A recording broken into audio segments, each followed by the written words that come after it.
Good morning, students. Today our topic is class 12, subject political science, chapter number 9, वैश्वीकरण ग्लोबलाइजेशंस। तो यहाँ पे जो आज हम इस चैप्टर का पहले मैं आपको बता देती हूँ briefly summary in this chapter कि अध्याय का सार क्या है। पॉइंट फर्स्ट, 1990 के दशक से वैश्वीकरण की धारणा विश्व में तेजी से फैली है। पॉइंट टू, किसी वस्तु, विचार, सेवा या पूंजी का एक देश से दूसरे देश में निर्बाध आदान प्रदान वैश्वीकरण कहलाता है। पॉइंट थ्री, वैश्वीकरण के राजनीतिक, आर्थिक और सांस्कृतिक पक्ष भी होते हैं। वैश्वीकरण का नेता अमेरिका को माना जाता है। वैश्वीकरण के समर्थकों के अनुसार वैश्वीकरण से अधिकांश लोगों को लाभ पहुंचता है।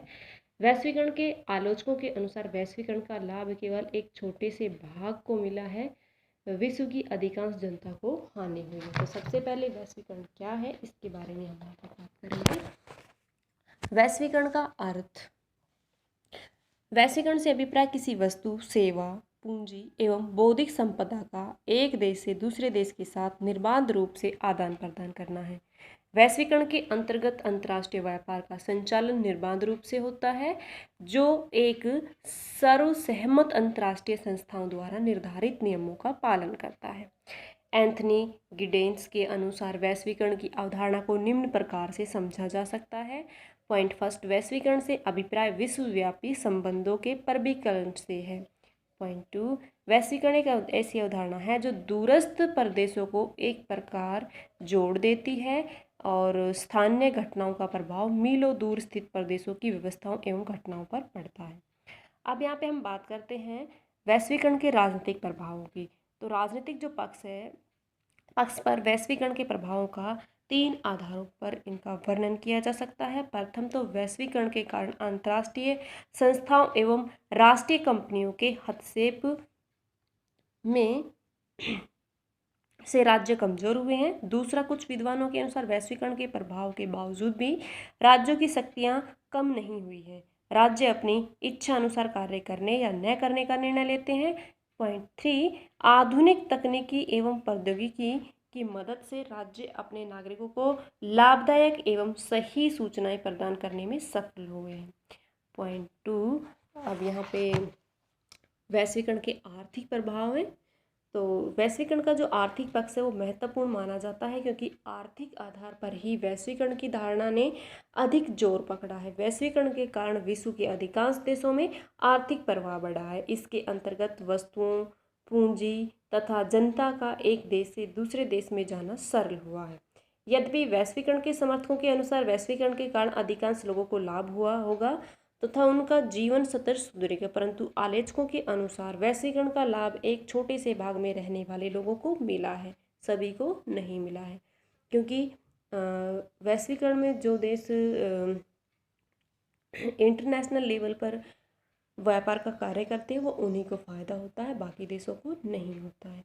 पॉइंट नंबर नेक्स्ट हमारा वैश्वीकरण का सांस्कृतिक प्रभाव। वैश्वीकरण का सांस्कृतिक पक्ष पर भी लोगों के सामने आया है। हम विश्व के किसी भी भाग में रह रहे हैं, विश्व के प्रभावों से मुक्त नहीं हो सकते हैं। वर्तमान समय में लोग क्या खाते हैं, क्या देखते हैं, क्या पहनते हैं, क्या सोचते हैं, इन सभी पर वैश्वीकरण का प्रभाव साफ देखा जा सकता है। वैश्वीकरण से विश्व में सांस्कृतिक समरूपता का उदय होना शुरू हुआ है, परंतु यह कोई विशेष संस्कृति नहीं है, बल्कि यूरोपीय देशों एवं अमेरिका द्वारा अपनी संस्कृति को विश्व में फैलाने का परिणाम है। लोगों द्वारा पिज़्ज़ा, बर्गर खाना तथा नीली जींस पहनना अमेरिकी संस्कृति का ही प्रभाव है। विश्व के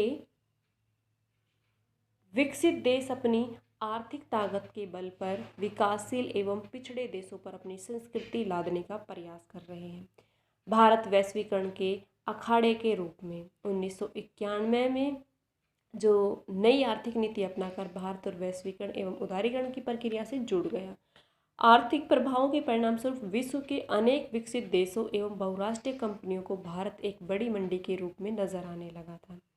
अतः अनेक विकसित देशों और बहुराष्ट्रीय कंपनियों ने भारत में भी निवेश करने की होड़ लगा ली। Enron, Coca, Pepsi, Sony, Panasonic इत्यादि इसके उदाहरण हैं। चीन जैसे देश ने भारत में अपने उत्पाद पिछले कुछ वर्षों से बहुत तेजी से उतार रखे हैं और सभी देश एवं कंपनियां भारतीय लोगों को आकर्षित करने लगी हुई हैं। अब भारत वैश्वीकरण के विरुद्ध संघर्ष भी किया है। वैश्वीकरण के जो आलोचकों के अनुसार भारत का वैश्वीकरण का लाभ कुछ थोड़े से लोगों को हुआ है, देश के सभी लोग विशेषकर गरीब और किसानों को लाभ नहीं पहुंचा है। इसी कारण समय समय पर कुछ किसानों द्वारा आत्महत्या की खबर भी आती रहती हैं खबरें। इसीलिए भारत में कुछ संगठनों एवं राजनीतिक दलों ने वैश्वीकरण की धारणा का विरोध किया है। भारत में विरोध करने वाले वामपंथी दल, पर्यावरणवादी एवं कुछ स्वयंसेवी संगठन भी शामिल हैं। अब यहाँ पे आपके कुछ शॉर्ट में जैसे फुल फॉर्म्स दे रखी हैं। तो WSF का पूरा नाम क्या है? वर्ल्ड सोशल फॉर्म्स, विश्व सामाजिक फॉर्म। और WTO का पूरा नाम क्या है? वर्ल्ड ट्रेड ऑर्गेनाइजेशन, विश्व व्यापार संगठन। WSF क्या है? World social form. वैश्वीकरण का विरोध करने के लिए इसे स्थापित किया गया था। भारत में आर्थिक वैश्वीकरण का विरोध कौन कर रहे थे? तो वामपंथी और पर्यावरणवादी और कुछ स्वयंसेवी संगठन उसमें शामिल थे। वैश्वीकरण की शुरुआत कब हुई थी? 1991 में हुई थी आर्थिक नीति। और इसका लाभ क्या हो सकता है? तो आर्थिक वैश्वीकरण से समृद्धि बढ़ती है और खुलेपन के कारण अधिक से अधिक आबादी की खुशहाली बढ़ती है। और साथ साथ जो हमारा मैंने अभी WSF बोला था उसकी प्रथम बैठक ब्राज़ील में 2001 में हुई थी। तो इसमें ये कुछ पॉइंट्स बता रखे थे। इसके साथ साथ आगे जो इसके क्वेश्चन आंसर्स आएंगे वो क्वेश्चन आंसर्स हम नेक्स्ट वीडियो में करेंगे। तो आज के लिए इतना ही काफ़ी है। जो वैश्वीकरण का मैंने अर्थ बताया, इसके राजनीतिक प्रभाव, आर्थिक प्रभाव, सांस्कृतिक प्रभाव, भारत पर वैश्वीकरण के अखाड़े के रूप में और भारत में वैश्वीकरण के विरुद्ध संघर्ष, और कुछ मैंने जो फॉर्म्स को बताया आपको फुल फॉर्म, तो ये आपको क्लियर करना है। Thank you students.